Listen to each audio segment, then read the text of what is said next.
Il y a quelque chose de merveilleux devant toi. Christ construit son Église et tu peux avoir une part dans la construction de cette Église. Vous pouvez dire comme Paul, oubliant les choses qui sont derrière et tendant vers celles qui sont devant, je cours droit au but, pour le prix de l'appel céleste de Dieu dans le Christ Jésus. Philippiens 3, 13, 14. La même vérité est révélée plus parfaitement dans le livre de l'Apocalypse. Là, nous voyons la maison de Dieu, le tabernacle céleste, la cité sainte de Dieu descendre des cieux. Ce qui maintenant est en construction est dans l'Apocalypse achevé et descend des cieux pour être vu par tous. Mais avant ce jour, les choses anciennes auront disparu. Apocalypse 21, 5. Alors seulement, nous pourrons voir toute la gloire de la Jérusalem céleste, le sanctuaire de Dieu, la maison de Dieu. C'est la même chose maintenant sur cette terre, 2 Corinthiens 5, 17. Êtes-vous prêt à renoncer à votre ancienne vie? Alors vous devez le faire complètement. Laissez chaque chose de l'ancienne vie et permettez-lui de vous rendre entièrement nouveau.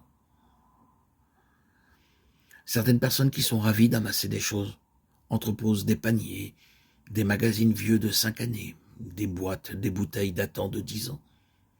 Et je ne mentionne pas les vieux habits et les chaussures qu'elles ont portés il y a 15 ou 20 ans. Elles gardent ces vieilles choses et si vous leur demandez pourquoi, elles vous répondent « sait-on jamais ?» Elles seront peut-être utiles un jour. N'est-ce pas ainsi que l'on continue à accumuler des vieilles boîtes, des livres, des pantalons et des chemises? On devient tellement avare qu'on est effrayé à l'idée de les abandonner. De la même façon, vous vous cramponnez à vos vieux habits, à vos anciennes amitiés, à vos anciens désirs.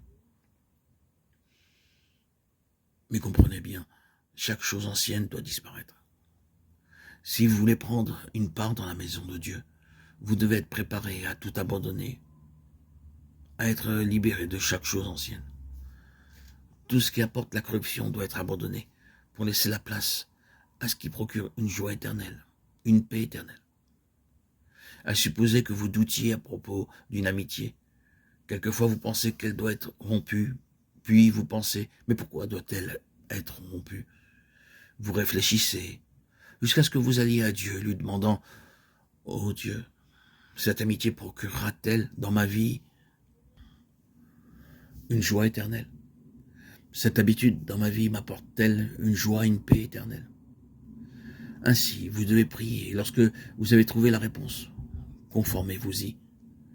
C'est la façon la plus simple, en vérité, de trouver la réponse.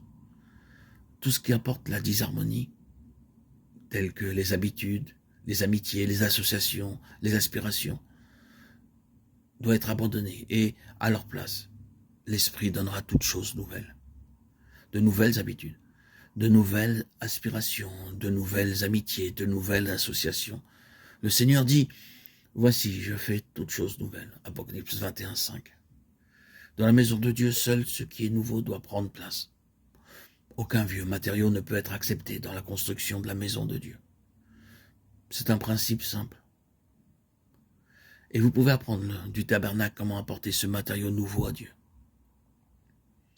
Puisse Dieu nous révéler son plan céleste, qui nous révèle aussi que dans sa maison céleste, toute chose, quelle qu'elle soit, doit être nouvelle.